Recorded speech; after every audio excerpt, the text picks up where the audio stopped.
अल्हम्दुलिल्लाह वस्सलातु वस्सलामु अला रसूलिल्लाह। इस्तिंजा करने के बाद महसूस होता है कि पिछली शर्मगाह से कोई चीज़ खारिज हुई है तो क्या करे। सवाल किया गया है, पखाना करने के बाद मुझे ऐसा लगता है कि पिछली शर्मगाह से कुछ निकला है, तो कभी वाकई कोई चीज़ होती है और कभी नहीं होती। तो मेरा सवाल ये है कि क्या मैं हर नमाज के लिए देख लिया करूं कि कहीं वज़ू तो नहीं टूटा, और फौतशुदा नमाज़ों के बारे में क्या हुक्म होगा। क्या फौतशुदा नमाज मुझ पर दोहराना लाजिम है। वाज़ेह रहे कि मुझे अपनी फौतशुदा नमाज़ों की तादाद का इल्म नहीं है। अलजवाब बिअौनिल्लाहि सुब्हानहु व तआला।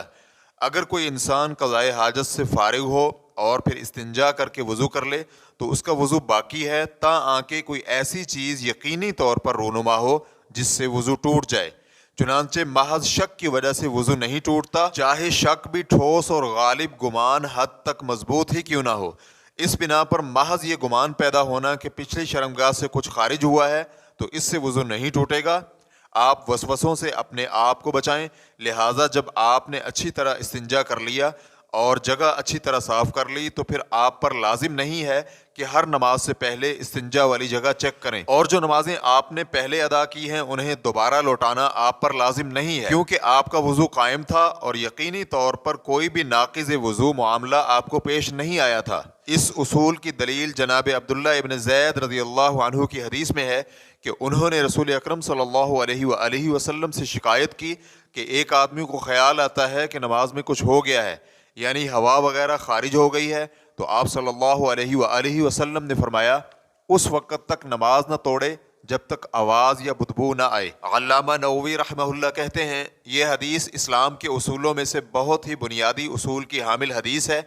इसमें क़वाइदुल फ़िक़्ह का एक अजीम कायदा ज़िक्र किया गया है, और वो ये है कि किसी भी चीज़ के बाकी रहने का हुक्म लगाया जाएगा जब तक कि उसके खिलाफ यकीन न हो जाए। लिहाजा शुकूक व शुबहात इस हवाले से कुछ असरअंदाज नहीं होंगे। इन्हीं मसाइल में से बाब में जिक्र करदा मसला है कि जिसके तहत हदीस को जिक्र किया गया है, वो ये है कि जिस शख्स ने यकीनी तौर पर वज़ू किया फिर वज़ू टूटने के बारे में उसे शक हुआ तो उसके वज़ू के कायम होने का हुक्म लगाया जाएगा, और इस बात से कोई फ़र्क नहीं पड़ता कि शक नमाज के दौरान पैदा हुआ है या नमाज से बाहर। ये हमारा यानी शाफ़िई फ़ुक़हा किराम का मौक़िफ़ है, और यही मौक़िफ़ जमहूर सलफ़ व खलफ़ अहले इल्म का है। नीज़ हमारे यानी शाफ़िई फ़ुक़हा किराम कहते हैं कि इस मसले में शक वज़ू टूटने या ना टूटने के मुताल्लिक़ यकसां हो, या कोई एक जानिब राजे करार पाती हो या किसी एक जानिब गालिब गुमान हो, शक की किसी भी हालत में उसे दोबारा वज़ू करने की ज़रूरत नहीं है। शेख इब्न उसैमीन रहमहुल्लाह से पूछा गया, मैं जिस वक़्त पेशाब करके वज़ू करता हूँ और नमाज अदा करने लगता हूँ तो मुझे मेरे आले तनासुल से किसी चीज़ के निकलने का एहसास होता है, और अगर मैं जिस्म और कपड़ों को चेक करूँ तो मुझे नज़र आ जाता है कि पेशाब के कतरे निकले हैं, तो ऐसी सूरत में इसका क्या हल है। तो शेख रहमहुल्लाह का जवाब था, यकीनन अल्लाह सुब्हानहु व तआला की हिकमत में ये भी शामिल है कि अल्लाह ताला ने बौलो बराज को रोकने के लिए हमारे जिस्म में ऐसे पट्टे बनाए हैं जो इन्हें निकलने से रोकते हैं। लेकिन बसा औकात इन पट्टों को कोई ऐसी बीमारी लाहिक हो जाती है जिससे ये ढीले पड़ जाते हैं और बौलो बराज रोक नहीं पाते। चुनांचे पेशाब के कतरे तसलसल के साथ निकलते रहते हैं और बसा औकात वक्फे वक्फे से पेशाब के कतरे निकलते हैं, और कभी ऐसा भी होता है कि इंसान बज़ाते खुद इन कतरों के निकलने का सबब बनता है, क्योंकि कुछ लोग पेशाब से फरागत पाने पर मक़ाद के पास से पेशाब की नाली को दबाना शुरू करते हैं और आला तनासल की सुपारी तक दबाते हैं, और कुछ लोग पेशाब की नाली में मौजूद आखिरी कतरे को निकालने तक दबाते हैं। ये तरीक़ाकार गलत है। अगरचे बाज़ फ़ुक़हा किराम ने यह कहा है कि पेशाब करने के बाद आला तनासुल खींचे और दो उंगलियों के दरमियान लाकर पेशाब की नाली से पेशाब के बाकी मांदा कतरे निकाले, तो ये कमज़ोर मौक़िफ़ है। बल्कि शेखुल इस्लाम इब्न तैमिया रहमहुल्लाह के मुताबिक तो ये अमल बिदत है। उन्होंने इसे वाज़े लफ्ज़ों में बिदत करार दिया है। यही मौक़िफ़ सुन्नत के ज़ाहिर के मुताबिक है, क्योंकि रसूलुल्लाह सल्लल्लाहु अलैहि वसल्लम से ऐसा कहीं मनक़ूल नहीं कि आप अलैहिस्सलातु वस्सलाम ने मक़ाद से लेकर आला तनासुल की सपारी तक पेशाब की नाली को दबाकर उसमें से पेशाब के कतरों को निकाला हो।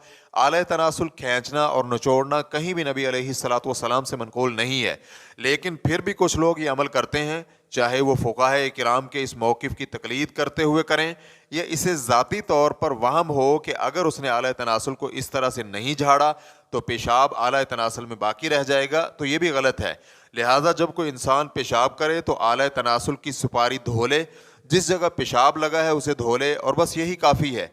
ذکر کو نچوڑنے اور دبانے اور جھاڑنے کی کوئی ضرورت نہیں ہے، بس جس جگہ پیشاب لگا ہے صرف اسی جگہ کو دھو لے، اس طرح اس کا پیشاب کا استنجا مکمل ہو جائے گا۔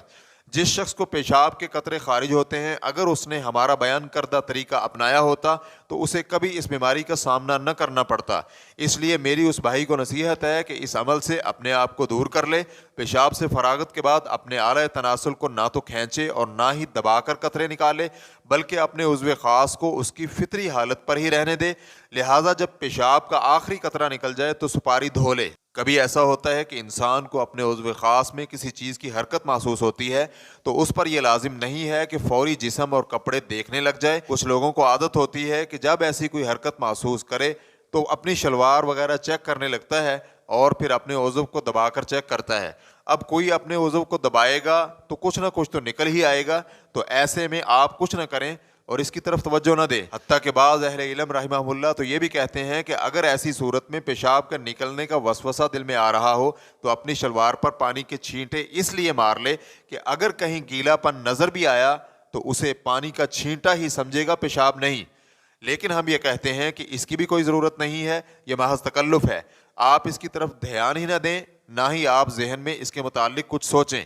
یہ بات ذہن سے اللہ کے حکم سے ختم ہو ہی جائے گی۔ اگر آپ کو سپاری پر ٹھنڈک محسوس ہو یا عضو خاص میں کوئی حرکت محسوس کریں تو آپ فوری اسے چیک نہ کریں، اسے اس کی حالت پر چھوڑ دیں۔ ریفرنس کے لیے دیکھیے اللقاء الشہری۔ واللہ تعالی اعلم۔ اسلام QA ریکارڈنگز، مؤسسۃ الشیخ محمد صالح المنجد، المملکۃ العربیۃ السعودیہ، فتویٰ نمبر 898888۔ والسلام علیکم ورحمۃ اللہ وبرکاتہ۔